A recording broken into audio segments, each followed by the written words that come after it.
Before learning to read the micrometer, a few tips on handling and using the instrument are necessary. Firstly, it is important for an accurate result that all workpiece surfaces are thoroughly clean and free of high spots or burrs.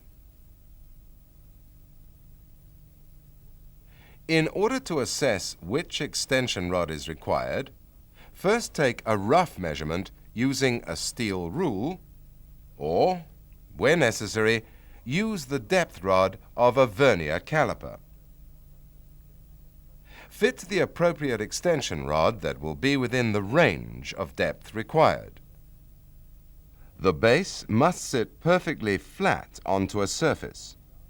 A firm downward pressure with your fingers is essential.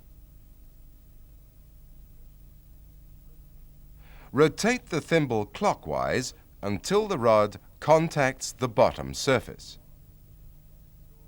Ensure that you don't exert too much pressure on the thimble as the extension rod contacts the surface. The micrometer scale can now be read.